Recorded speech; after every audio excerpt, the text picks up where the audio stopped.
ನಮಸ್ಕಾರ. ಕೇಸಿನ ವಾರ್ತೆಗಳಿಗೆ ಸ್ವಾಗತ. ಮೊದಲಿಗೆ ಮುಖ್ಯಾಂಶಗಳು. ತಂದೆ ತನ್ನ ಮಗಳನ್ನು ಇರಿದು ಕೊಂದ ಘಟನೆಯಲ್ಲಿ ಗಾಯಗೊಂಡಿದ್ದ ಸಂಬಂಧಿಯು ಆಸ್ಪತ್ರೆಯಲ್ಲಿ ಕೊನೆಯುಸಿರು. ಘಟನೆಯಿಂದ ನಾಡಿನಾದ್ಯಂತ ಶೋಕದ ವಾತಾವರಣ. ನವಯುಗ ಯಾತ್ರೆ ಫೆಬ್ರವರಿ 6ರಂದು ಕುಂಬ್ಳೆಯಿಂದ ಆರಂಭ. ಸಿದ್ಧತೆಗಳು ಪೂರ್ಣಗೊಂಡಿವೆ ಎಂದು ಪದಾಧಿಕಾರಿಗಳು ಸುದ್ದಿಗೋಷ್ಠಿಯಲ್ಲಿ ಹೇಳಿಕೆ. ಮಂಗಳೂರು ತಿರುವನಂತಪುರ ನಡುವೆ 3ನೇ ರೈಲು ಮಾರ್ಗವನ್ನು ನಿರ್ಮಿಸಲು ದಕ್ಷಿಣ ರೈಲ್ವೆ ಸಿದ್ಧತೆ. ಈಗಿರುವ ಮಾರ್ಗಕ್ಕೆ ಸಮಾನಾಂತರವಾಗಿ 3ನೇ ಮಾರ್ಗದ ನಿರ್ಮಾಣ ಕಾರ್ಯ. ಕೆಎಸ್ಆರ್ಟಿಸಿ ಬಸ್ಸಿಗೆ ರಸ್ತೆ ತಡೆ ಮಾಡಿದ್ದಕ್ಕಾಗಿ ಕಾರು ಚಾಲಕನ ಪರವಾನಗಿ ಅಮಾನತು. ಚೆರುವತ್ತೂರು ನಿವಾಸಿ ಶಾಹಿದ್ ಶಾಹುಲ್ ವಿರುದ್ಧ ಮೋಟಾರು ವಾಹನ ಇಲಾಖೆಯಿಂದ ಕ್ರಮ. ಕಾಸರಗೋಡಿನ ನುಳ್ಳಿಪಾಡಿ ಶ್ರೀ ಅಯ್ಯಪ್ಪ ಸ್ವಾಮಿ ಕ್ಷೇತ್ರದ ಅಷ್ಟಬಂಧ ಬ್ರಹ್ಮಕಲಶೋತ್ಸವ ಏಪ್ರಿಲ್ 18ರಿಂದ 23ರವರೆಗೆ. ಇದರ ಅಂಗವಾಗಿ ನಡೆಯಿತು ಆಮಂತ್ರಣ ಪತ್ರಿಕೆ ಬಿಡುಗಡೆ ಸಮಾರಂಭ. ವಾರ್ತೆಗಳು ವಿವರವಾಗಿ. ಮಂಜೇಶ್ವರ ತೂಮಿನಾಡಿನಲ್ಲಿ ತನ್ನ ತಂದೆ ಮಗಳನ್ನು ಇರಿದು ಕೊಂದ ಘಟನೆ ನಾಡನ್ನೇ ಬೆಚ್ಚಿ ಬೀಳಿಸಿತು. ಈ ಘಟನೆಗೆ ಸಂಬಂಧಿಸಿ ಗಾಯಗೊಂಡು ಚಿಕಿತ್ಸೆ ಪಡೆಯುತ್ತಿದ್ದ ವ್ಯಕ್ತಿಯು ಈಗ ಸಾವನ್ನಪ್ಪಿದ್ದಾರೆ. ಇವರ ಸಂಬಂಧಿ ಶೇಖ್ ಕುಂಜಿ ಮೃತಪಟ್ಟ ದುರ್ದೈವಿ. ಆರೋಪಿ ಹಾಗೂ ಪತ್ನಿಯ ನಡುವಿನ ವಿವಾಹ ವಿಚ್ಛೇದನಕ್ಕೆ ಸಂಬಂಧಿಸಿದ ವಿಷಯವೇ ಕೊಲೆಗೆ ಕಾರಣ ಎಂಬುದು ಸ್ಪಷ್ಟವಾಗಿದೆ. ಕೇರಳ ಕರ್ನಾಟಕ ಗಡಿಯಲ್ಲಿರುವ ಕುಂಜತ್ತೂರಿನ ಹಿಲ್ಟಾಪ್ ನಗರದಲ್ಲಿ ತಂದೆ ಸ್ವಂತ ಮಗಳನ್ನು ಇರಿದು ಕೊಂದ ಘಟನೆ ನಾಡನ್ನೇ ಬೆಚ್ಚಿ ಬೀಳಿಸಿದೆ. ಸಫೀನಾ ಕ್ವಾರ್ಟರ್ಸ್ನಲ್ಲಿ ವಾಸಿಸುವ ತಾಹಿರಾ ಅವರ 18 ವರ್ಷದ ಮಗಳು ಮೃತಪಟ್ಟ ದುರ್ದೈವಿ. ಈ ಕ್ರೂರ ಕೃತ್ಯ ಎಸಗಿದ ತಂದೆ ಉಮರ್ ಫಾರೂಕ್ ವಿರುದ್ಧ ಮಂಜೇಶ್ವರ ಪೊಲೀಸರು ಕೊಲೆ ಪ್ರಕರಣ ದಾಖಲಿಸಿದ್ದಾರೆ. ಸಂಬಂಧಿ ಕಜಿದತ್ ಸಫೀನಾ ಅವರ ದೂರಿನ ಮೇರೆಗೆ ಪ್ರಕರಣ ದಾಖಲಾಗಿದೆ. ಅವರ ಮನೆಯಲ್ಲಾಗಿದೆ ಕೊಲೆ ಪ್ರಕರಣ ನಡೆದಿರುವುದು. ಈ ಮಧ್ಯೆ ಹಿಂಸಾಚಾರವನ್ನು ತಡೆಯಲು ಬಂದಿದ್ದ ಅವರ ಸಂಬಂಧಿ ಗಾಯಗೊಂಡು ಮೃತಪಟ್ಟಿದ್ದಾರೆ. കൊലയാದ ബാലകിയ ചിക്കപ്പ ഷേഖ് കുഞ്ഞി മൃതപ്പെട്ട ദുർദൈവി. ഇന്നത്തെ ഒരു ഇഷ്യൂ പറഞ്ഞാൽ ഞങ്ങൾ തൊട്ട അയൽവാസിയാണ്. പക്ഷേ ഇവിടെ അവരുടെ ഭാര്യ അവരുടെ ജ്യേഷ്ഠത്തിന് വീട്ടിൽ താമസിക്കുന്നുണ്ടായിരുന്നു. അവരുടെ ഫാമിലി പ്രശ്നം കൊണ്ട് കുഞ്ഞിൻ്റെ പാപ്പയാണ് പ്രശ്നം ഉണ്ടാക്കിയിട്ടാണ് കുഞ്ഞിക്ക് കത്തിലാണ് കുത്തിയത്. പിന്നെ കുഞ്ഞിൻ്റെ മൂത്താപ്പക്ക് പരിക്കുണ്ട്. ഏതായാലും ഇത് ഇന്നത്തെ ഒരു ദിവസത്തിനത് ഞങ്ങൾക്ക് ഇവിടെ ഊഹിക്കാൻ പറ്റാത്തൊരു സംഗതിയായിട്ടുണ്ട്. നാട്ടുകാർ മുഴുവനും വിഷമത്തിലുണ്ട്. ಕುಂಜತ್ತೂರಿನ ತೂಮಿನಾಡಿನ ಹಿಲ್ಟಾಪ್ ನಗರದಲ್ಲಿರುವ ಸಫೀನಾ ಅವರ ಮನೆಯಲ್ಲಿ ಆರೋಪಿ ಹಾಗೂ ಪತ್ನಿಯ ನಡುವೆ ಮಧ್ಯಸ್ಥಿಕೆ ನಡೆಯುತ್ತಿರುವಾಗ ಈ ಕೃತ್ಯ ಎಸಗಲಾಗಿದೆ ಎಂದು ಎಫ್ಐಆರ್ನಲ್ಲಿ ಹೇಳಲಾಗಿದೆ. ಮಗಳು, ಪತ್ನಿ ಹಾಗೂ ಸಫೀನಾ ಅವರ ತಂದೆಯನ್ನು ಕೊಲ್ಲುವ ಉದ್ದೇಶದಿಂದ ಚಾಕುವಿನೊಂದಿಗೆ ಮನೆಗೆ ಪ್ರವೇಶಿಸಿದ ಆರೋಪಿ ಪತ್ನಿಯನ್ನು ತಳ್ಳಲು ಯತ್ನಿಸಿದ. ಗದ್ದಲ ಕೇಳಿ ಮಗಳು ಸಭಾಂಗಣಕ್ಕೆ ಬಂದಾಗ ಮಗಳ ಕುತ್ತಿಗೆಗೆ ಇರಿಯಲಾಗಿದೆ ಎಂದು ಎಫ್ಐಆರ್ನಲ್ಲಿ ಹೇಳಲಾಗಿದೆ. ಆರೋಪಿಯನ್ನು ತಡೆಯಲು ಯತ್ನಿಸುತ್ತಿದ್ದಾಗ ಸಫೀನಳ ತಂದೆಯ ಕಾಲಿಗೆ ಚಾಕುವಿನಿಂದ ಇರಿದಿದ್ದರು. ಗಂಭೀರವಾಗಿ ಗಾಯಗೊಂಡು ಪ್ರಜ್ಞೆ ಕಳೆದುಕೊಂಡಿದ್ದ ಮಗಳನ್ನು ಮಂಗಳೂರಿನ ಖಾಸಗಿ ಆಸ್ಪತ್ರೆಗೆ ಕರೆದೊಯ್ಯುವ ಹೊತ್ತಿಗೆ ಮೃತಪಟ್ಟಿದ್ದರು.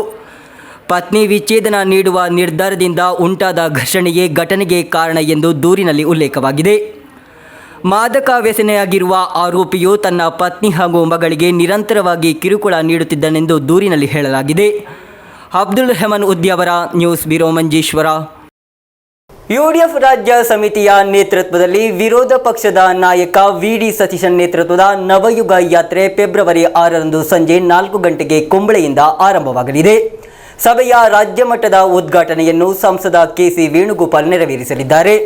ಸಿದ್ಧತೆಗಳು ಪೂರ್ಣಗೊಂಡಿವೆ ಎಂದು ಪದಾಧಿಕಾರಿಗಳು ಸುದ್ದಿಗೋಷ್ಠಿಯಲ್ಲಿ ತಿಳಿಸಿದರು. ಈ ನವಯುಗ ಯಾತ್ರೆಯು ವಿಧಾನಸಭಾ ಚುನಾವಣೆಯಲ್ಲಿ ಯುಡಿಎಫ್ ಅನ್ನು ಅಧಿಕಾರಕ್ಕೆ ತರುವ ಜನ ಆಂದೋಲನವಾಗಿದೆ ಎಂದು ಪದಾಧಿಕಾರಿಗಳು ತಿಳಿಸಿದರು. ಯಾತ್ರೆಯ ರಾಜ್ಯ ಮಟ್ಟದ ಉದ್ಘಾಟನೆಯನ್ನು 6ನೇ ತಾರೀಕಿನಂದು ಸಂಜೆ 4 ಗಂಟೆಗೆ ಕುಂಬ್ಳೆಯಲ್ಲಿ ಎಐಸಿಸಿ ಪ್ರಧಾನ ಕಾರ್ಯದರ್ಶಿ ಸಂಸದ ಕೆಸಿ ವೇಣುಗೋಪಾಲನ್ ಉದ್ಘಾಟನೆ ನಡೆಸಲಿದ್ದಾರೆ. ರಾಜ್ಯದ ಯುಡಿಎಫ್ನ ಪ್ರಮುಖ ಮುಖಂಡರು ಕಾರ್ಯಕ್ರಮದಲ್ಲಿ ಭಾಗವಹಿಸಲಿದ್ದಾರೆ. ಸಂಜೆ 7 ಗಂಟೆಗೆ ಕಾಸರಗೋಡಿನಲ್ಲಿ ಯಾತ್ರೆಯನ್ನು ಸ್ವಾಗತಿಸಲಾಗುವುದು. ಫೆಬ್ರವರಿ 7ರಂದು ಬೆಳಗ್ಗೆ 10 ಗಂಟೆಗೆ ಉದುಮಾ ನಗರದಲ್ಲಿ, ಬೆಳಿಗ್ಗೆ 11 ಗಂಟೆಗೆ ಕಾಂಜಂಗಾಡಿನಲ್ಲಿ, ಮಧ್ಯಾಹ್ನ 12 ಗಂಟೆಗೆ ತ್ರಿಕರಿಪುರದಲ್ಲಿ ಯಾತ್ರೆಗೆ ಸ್ವಾಗತ ನಡೆಯಲಿದೆ. ಬಳಿಕ ಸಾರ್ವಜನಿಕ ಸಮ್ಮೇಳನ ಕಾರ್ಯಕ್ರಮ ನಡೆಯಲಿದೆ ಎಂದು ಪದಾಧಿಕಾರಿಗಳು ತಿಳಿಸಿದರು. കേരളത്തിൽ ഒരു ഭരണവിരുദ്ധ വികാരം നിൽക്കുന്നുണ്ട്. ആ ഭരണവിരുദ്ധ വികാരം ജനങ്ങളുടെ വികാരം ആവാഹിച്ചെടുക്കാൻ, ക്രോഡീകരിക്കാനാണ് ശ്രീ സതീശൻ്റെ നേതൃത്വത്തിൽ ഈ യാത്ര ആരംഭിക്കുന്നത്. ഈ യാത്ര ഒരു ഗംഭീര വിജയമാക്കാൻ എല്ലാ ജനാധിപത്യ വിശ്വാസികളും സഹകരിക്കണം. അതുപോലെ മാധ്യമപ്രവർത്തകരോടും ഞാൻ അഭ്യർത്ഥിക്കുകയാണ്, ഈ ജാഥയുടെ ഉദ്ഘാടന സമ്മേളനവും മറ്റ് സമ്മേളനങ്ങളും. ഇപ്പോൾ ഉദ്ഘാടന സമ്മേളനത്തിൽ ഇതിപ്പോൾ ഒരു യാത്ര ആരംഭിക്കുന്ന സ്ഥലത്ത് നടക്കുന്നൊരു യോഗം എന്നുള്ള നിലയ്ക്ക് നമ്മൾ ആ യോഗ സ്ഥലത്ത് 5000 പേരെ പങ്കെടുപ്പിക്കണമെന്നാണ് ഉദ്ദേശിക്കുന്നത്. 5000 കൂടുന്നതല്ലാതെ 5000-ൽ ഒരാൾ പോലും കുറയാത്ത രീതിയിൽ അവിടെ നമ്മൾ സംഘടന ചെയ്തിട്ടുണ്ട്. അപ്പോൾ ഇതിൻ്റെ സംഘാടകർ പല വഴിക്ക് KPCC ഭാരവാഹികളും DCC ഭാരവാഹികളും UDF-ൻ്റെ നേതാക്കന്മാർ, മുസ്ലിം ലീഗിൻ്റെ എല്ലാ നേതാക്കന്മാരും പല വഴിക്ക് സഞ്ചരിച്ച് ഈ പരിപാടി വിജയിപ്പിക്കാനുള്ള ശ്രമങ്ങൾ നടത്തിക്കൊണ്ടിരിക്കുകയാണ്. ആ ശ്രമം അക്ഷരം പ്രതി പൂർണ്ണതയിലെത്തുമെന്നുള്ള കാര്യത്തിൽ ഞങ്ങൾക്ക് ഉത്തമ ബോധ്യമുണ്ട്.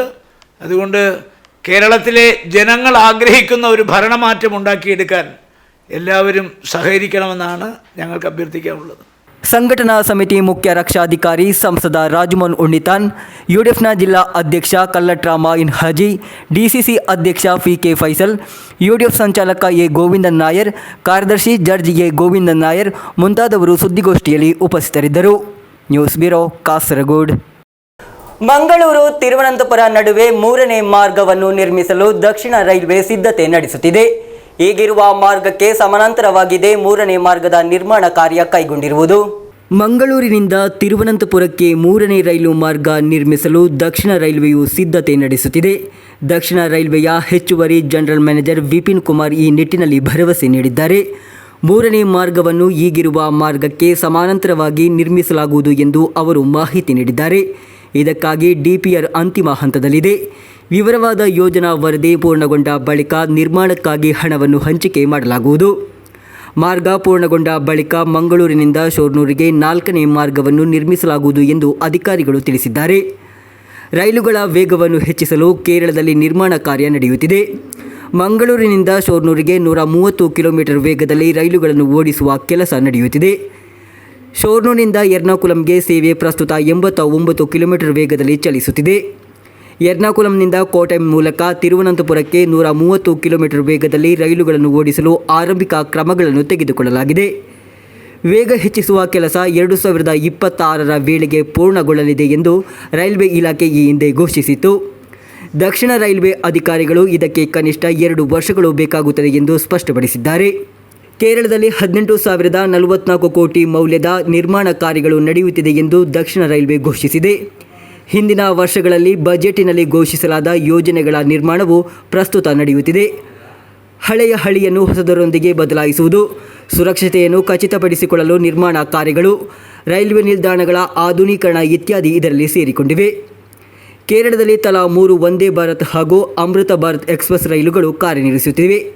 125 ಕಿಲೋಮೀಟರ್ ಹೊಸ ಹಳಿಯನ್ನು ನಿರ್ಮಿಸಲಾಗಿದೆ. ವಿದ್ಯುತ್ಕರಣವು 100% ಪೂರ್ಣಗೊಂಡಿದೆ. 4ನೇ ಪಥದ ಕಾಸರಗೋಡು ಶೋರೂರು ಮಾರ್ಗದ ವಿವರವಾದ ಯೋಜನೆಯನ್ನು ಸಿದ್ಧಪಡಿಸಲಾಗಿದೆ ಎಂದು ರೈಲ್ವೆ ಸಚಿವೆ ಅಶ್ವಿನಿ ವೈಷ್ಣವ್ ಅವರು ಕಳೆದ ದಿನ ಹೇಳಿದ್ದರು. News bureau, Kasaragod. Kasaragod KSRTC Swift super fast ಬಸ್ಸಿಗೆ ರಸ್ತೆ ತಡೆ ಮಾಡಿದ್ದಕ್ಕಾಗಿ ಕಾರು ಚಾಲಕನ ಪರವಾನಗಿಯನ್ನು ಅಮಾನತುಗೊಳಿಸಲಾಯಿತು. ಚೆರುವತ್ತೂರು ನಿವಾಸಿ ಶಾಹಿದ್ ಶಾಹುಲ್ ವಿರುದ್ಧ ಮೋಟಾರು ವಾಹನ ಇಲಾಖೆ ಈ ಕ್ರಮ ಕೈಗೊಂಡಿದೆ. KCN ಚಾನೆಲ್ ಈ ಘಟನೆಯನ್ನು ಕಳೆದ ದಿನ ವರದಿ ಮಾಡಿತ್ತು. ಕೋಟೆಂನಿಂದ ಕಾಸರಗೋಡು ಡಿಪೋಗೆ ಬರುತ್ತಿದ್ದ KSRTC ಸ್ವಿಫ್ಟ್ ಸೂಪರ್ ಫಾಸ್ಟ್ ಬಸ್ಸಿನ ಮುಂದೆ ಕಾರನ್ನು ಚಲಾಯಿಸಿ ಅಪಾಯಕಾರಿ ರೀತಿಯಲ್ಲಿ ರಸ್ತೆ ತಡೆಯನ್ನು ಸೃಷ್ಟಿಸಿದ ಘಟನೆಯಲ್ಲಿ ಮೋಟಾರು ವಾಹನ ಇಲಾಖೆ ಕಾರು ಚಾಲಕನ ವಿರುದ್ಧ ಕ್ರಮ ಕೈಗೊಂಡಿದೆ. ಕಾರು ಚಲಾಯಿಸುತ್ತಿದ್ದ ಚೆರುವತ್ತೂರು ನಿವಾಸಿ ಶಾಹಿದ್ ಶಾಹುಲ್ ವಿರುದ್ಧ ಕ್ರಮ ಕೈಗೊಳ್ಳಲಾಗಿರುವುದು. ಪರವಾನಗಿ ಅಮಾನತುಗೊಳಿಸಲು ಹಾಗೂ ಮಲಪುರ ಎಡಪಲ್ನಲ್ಲಿರುವ ಚಾಲಕ ತರಬೇತಿ ಸಂಸ್ಥೆಯಲ್ಲಿ 5 ದಿನಗಳ ಕಡ್ಡಾಯ ತರಬೇತಿಯನ್ನು ತೆಗೆದುಕೊಳ್ಳುವಂತೆ ಮೋಟಾರು ವಾಹನ ಇಲಾಖೆ ಶಿಫಾರಸು ಮಾಡಿದೆ. ಇದರ ಜೊತೆಗೆ ನ್ಯಾಯಾಲಯದಲ್ಲಿ ದಂಡವನ್ನು ಪಾವತಿಸುವಂತೆ ಆದೇಶಿಸಿದೆ. KCN ಚಾನೆಲ್ ಕಳೆದ ದಿನ ಈ ಘಟನೆಯನ್ನು ವರದಿ ಮಾಡಿತ್ತು. ಶಾಹಿದ್ KSRTC ಸೂಪರ್ ಫಾಸ್ಟ್ ಬಸ್ಸಿನ ಮುಂದೆ 12 ಕಿಲೋಮೀಟರ್ ರಸ್ತೆ ತಡೆ ನಡೆಸಿದ್ದ. ಇದರ ದೃಶ್ಯಗಳನ್ನು ಕಳೆದ ದಿನ ಬಿಡುಗಡೆ ಮಾಡಲಾಗಿತ್ತು. ವೈರಲ್ ಆದ ವಿಡಿಯೋ ಸೇರಿದಂತೆ KSRTC ಸಲ್ಲಿಸಿದ ದೂರಿನ ಆಧಾರದ ಮೇಲೆ ಕ್ರಮ ಕೈಗೊಳ್ಳಲಾಗಿದೆ. ಕಾಂಜಂಗಾಡಿನ ಸಹಾಯಕ ಮೋಟಾರ್ ವಾಹನ ನಿರೀಕ್ಷಕರಾದ ಪ್ರವೀಣ್ ಕುಮಾರ್ ಹಾಗೂ K ಅಭಿಲಾಷ್ ಕಾರು ಚಾಲಕನನ್ನು ಪತ್ತೆ ಮಾಡಿ ಕ್ರಮ ಕೈಗೊಳ್ಳುವಂತೆ ಶಿಫಾರಸು ಮಾಡಿದರು. ಬಸ್ಸು ಕಾರಿಗೆ ಡಿಕ್ಕಿ ಹೊಡೆಯಲು ಬಂದಿತೆಂದು, ಕಾರು ಹೊಂಡಕ್ಕೆ ಬೀಳದೆ ತಪ್ಪಿಸಿಕೊಂಡಿತೆಂದು ಮೋಟಾರು ವಾಹನ ಇಲಾಖೆಯ ವಿಚಾರಣೆಯಲ್ಲಿ ಯುವಕ ಹೇಳಿದ್ದಾನೆ. ಬೇಕಲ್ ತಲುಪಿದಾಗ ಈ ಘಟನೆ ಸಂಭವಿಸಿದೆ. News bureau, Bekal. ಕಾಸರಗೋಡಿನ ನುಳ್ಳಿಪ್ಪಾಡಿ ಶ್ರೀ ಅಯ್ಯಪ್ಪ ಸ್ವಾಮಿ ಕ್ಷೇತ್ರದ ಅಷ್ಟಬಂಧ ಬ್ರಹ್ಮಕಲಶೋತ್ಸವವು ಏಪ್ರಿಲ್ 18ರಿಂದ 23ರವರೆಗೆ ನಡೆಯಲಿದೆ. ಇದರ ಅಂಗವಾಗಿ ಆಮಂತ್ರಣ ಪತ್ರಿಕೆ ಬಿಡುಗಡೆ ಸಮಾರಂಭ ನಡೆಯಿತು. ಕಾಸರಗೋಡಿನ ನುಳ್ಳಿಪ್ಪಾಡಿ ಶ್ರೀ ಅಯ್ಯಪ್ಪ ಸ್ವಾಮಿ ಕ್ಷೇತ್ರದ ಅಷ್ಟಬಂಧ ಬ್ರಹ್ಮಕಲಶೋತ್ಸವವು ಏಪ್ರಿಲ್ 18ರಿಂದ 23ರವರೆಗೆ ನಡೆಯಲಿದೆ. ಇದರ ಅಂಗವಾಗಿ ಆಮಂತ್ರಣ ಪತ್ರಿಕೆ ಬಿಡುಗಡೆ ಸಮಾರಂಭ ನಡೆಯಿತು. ಕ್ಷೇತ್ರದಲ್ಲಿ ನಡೆದ ಸಮಾರಂಭದಲ್ಲಿ ಎಡನೀರು ಮಠದ ಪೀಠಾಧಿಪತಿಗಳಾದ ಸಚ್ಚಿದಾನಂದ ಭಾರತಿ ಸ್ವಾಮೀಜಿ ಆಮಂತ್ರಣ ಪತ್ರಿಕೆ ಬಿಡುಗಡೆಗೊಳಿಸಿ ಆಶೀರ್ವಚನವಿತ್ತರು.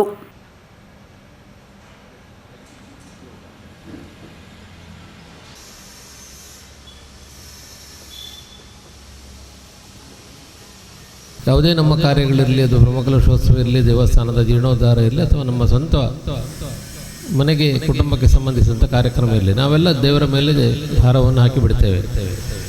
ಅದು ಯಾಕೆಂದರೆ ದೇವರು ನಮ್ಮನ್ನು ಕಾಪಾಡ್ತಾನೆ ಮತ್ತು ನಮ್ಮ ಕಾರ್ಯವನ್ನು ಅತ್ಯಂತ ಸಮರ್ಪಕವಾಗಿ ನಿರ್ವಹಿಸಲು ನಮಗೆ ಅನುಗ್ರಹವನ್ನು ಮಾಡ್ತಾನೆ ಅನ್ನೋದು ನಮ್ಮ ನಂಬಿಕೆ. ಆ ನಿಟ್ಟಿನಲ್ಲಿ ಇವತ್ತು ಈ ನುಳ್ಳಿಪ್ಪಾಡಿ ಅಯ್ಯಪ್ಪ ಸ್ವಾಮಿ ಕ್ಷೇತ್ರದ ಬ್ರಹ್ಮಕಲಶೋತ್ಸವ ಕಾರ್ಯಕ್ರಮದ ಆಮಂತ್ರಣ ಪತ್ರಿಕೆ ಬಿಡುಗಡೆಗೊಂಡಿದೆ. ಈ ಕಾರ್ಯಕ್ರಮ ಅತ್ಯಂತ ಯಶಸ್ವಿಯಾಗಲಿ. ನಮ್ಮ ಅಭಿಮಾನಿ ಶಿಷ್ಯರು, ನಮ್ಮ ಸೀಮೆಯ ತಂತ್ರಿಗಳಾದಂಥ ಉಳಿತಾಯ ವಿಷ್ಣುವಾಸ್ರ ಅವರ ಮಾರ್ಗದರ್ಶನ ತಾಂತ್ರಿಕತ್ವದಲ್ಲಿ ಈ ಕಾರ್ಯಕ್ರಮ ನಡೀತಾ ಇರೋದರಿಂದ ಖಂಡಿತವಾಗಿ ನಮಗೆ ಮತ್ತಷ್ಟು ನಂಬಿಕೆ ಇದೆ. ಈ ಕಾರ್ಯಕ್ರಮಗಳು ನಿರ್ವಿಘ್ನವಾಗಿ ನಡೀತದೆ. ಅದರ ಎಲ್ಲ ಧಾರ್ಮಿಕ ಕಾರ್ಯಕ್ರಮಗಳನ್ನು ನಡೆಸುವಂತಹ ಶಕ್ತಿಯನ್ನು, ಆರೋಗ್ಯವನ್ನು ದೇವರವರಿಗೆ ನೀಡಲಿ ಅನ್ನೋದಾಗಿ ಕೂಡ ಈ ಸಂದರ್ಭದಲ್ಲಿ ಪ್ರಾರ್ಥಿಸ್ತಾ, ಎಲ್ಲ ಕಾರ್ಯಕರ್ತ ಬಂಧುಗಳಿಗೆ ಇದನ್ನು ಶೀಘ್ರವಾಗಿ ನೆರವೇರಿಸುವಂತೆ ದೇವರ ಶಕ್ತಿಯನ್ನು ನೀಡಲಿ. ಕ್ಷೇತ್ರದ ತಂತ್ರಿ ಉಳಿಯತ್ತಾಯ ವಿಷ್ಣು ಆಸ್ತ್ರ ಅನುಗ್ರಹ ಭಾಷಣ ಮಾಡಿದರು. ಬ್ರಹ್ಮಕಲಶೋತ್ಸವ ಸಮಿತಿ ಕಾರ್ಯಾಧ್ಯಕ್ಷ ಬಾಲಕೃಷ್ಣ ಕೆಎನ್ ಚಿನ್ನಿಕರೆ ಅಧ್ಯಕ್ಷತೆ ವಹಿಸಿದರು. ಕ್ಷೇತ್ರ ಸಮಿತಿ ಅಧ್ಯಕ್ಷ ಗಣೇಶ್ ಅಮೈ, ನಾರಾಯಣ ಗುರುಸ್ವಾಮಿ, ಬ್ರಹ್ಮಕಲಶೋತ್ಸವ ಸಮಿತಿ ರಕ್ಷಾಧಿಕಾರಿ ವಕೀಲ ಎ ಸದಾನಂದ ರೈ ಮುಂತಾದವರು ಉಪಸ್ಥಿತರಿದ್ದರು. ಬ್ರಹ್ಮಕಲಶೋತ್ಸವ ಸಮಿತಿ ಪ್ರಧಾನ ಕಾರ್ಯದರ್ಶಿ ಕೃಷ್ಣ ಪ್ರಸಾದ್ ಕೋಟೆಕಣಿ ಸ್ವಾಗತಿಸಿ, ಬ್ರಹ್ಮಕಲಶೋತ್ಸವ ಸಮಿತಿ ಕೋಶಾಧಿಕಾರಿ ದೇವದಾಸ್ ನುಳ್ಳಿಪಾಡಿ ಕಾರ್ಯಕ್ರಮ ನಿರೂಪಿಸಿದರು.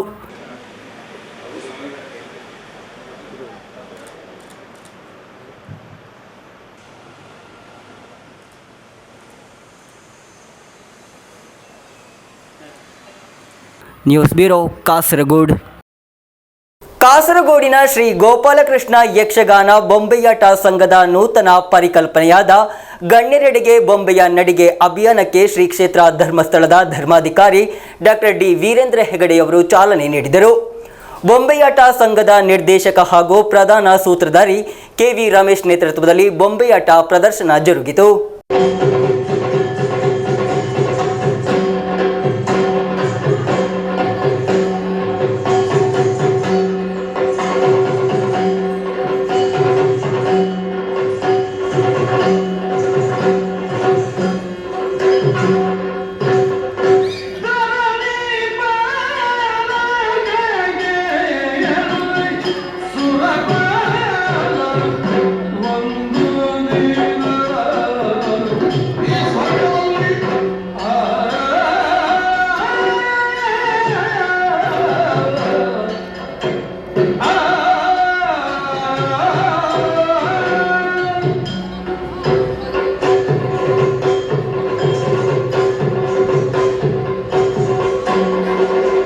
ಕಾಸರಗೋಡಿನ ಶ್ರೀ ಗೋಪಾಲಕೃಷ್ಣ ಯಕ್ಷಗಾನ ಬೊಂಬೆಯಾಟ ಸಂಘದ ನೂತನ ಪರಿಕಲ್ಪನೆಯಾದ ಗಣ್ಯರೆಡೆಗೆ ಬೊಂಬೆಯ ನಡಿಗೆ ಅಭಿಯಾನಕ್ಕೆ ಶ್ರೀ ಕ್ಷೇತ್ರ ಧರ್ಮಸ್ಥಳದಲ್ಲಿ ಧರ್ಮಾಧಿಕಾರಿ ಡಾಕ್ಟರ್ ಡಿ ವೀರೇಂದ್ರ ಹೆಗಡೆಯವರು ಚಾಲನೆ ನೀಡಿ ಶುಭ ಹಾರೈಸಿದರು.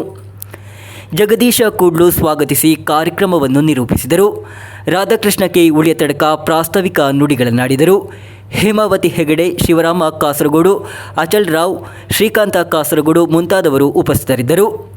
ಬೊಂಬೆಯಾಟ ಸಂಘದ ನಿರ್ದೇಶಕ ಹಾಗೂ ಪ್ರಧಾನ ಸೂತ್ರಧಾರಿ ಕೆವಿ ರಮೇಶ್ ನೇತೃತ್ವದಲ್ಲಿ ಬೊಂಬೆಯಾಟ ಪ್ರದರ್ಶನ ಜರುಗಿತು.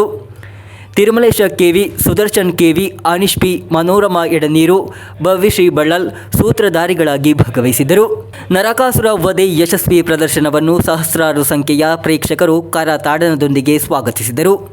News bureau, Kasaragod.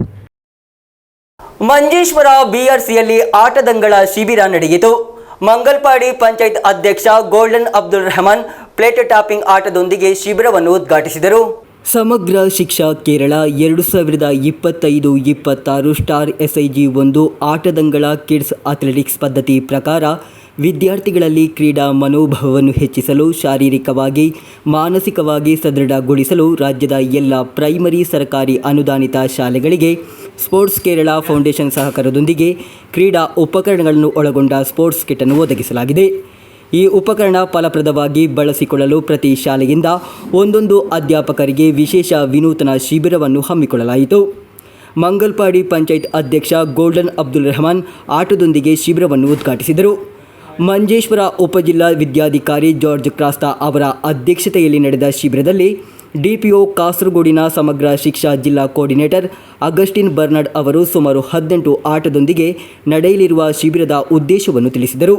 60 ಅಧ್ಯಾಪಕರು ಭಾಗವಹಿಸಿದ ಶಿಬಿರದ ನೇತೃತ್ವ ವಹಿಸಿದ ಮುಳಿಂಜ GLP ಶಾಲೆಯ ಮುಖ್ಯೋಪಾಧ್ಯಾಯಿನಿ ಚಿತ್ರಾವತಿ ಚಿಗುರುಪಾದೆ ಆಟದಂಗಳದ ಶಿಬಿರದ ಅಗತ್ಯ ಹಾಗೂ ಹಿರಿಮೆಯನ್ನು ತಿಳಿಸಿದರು.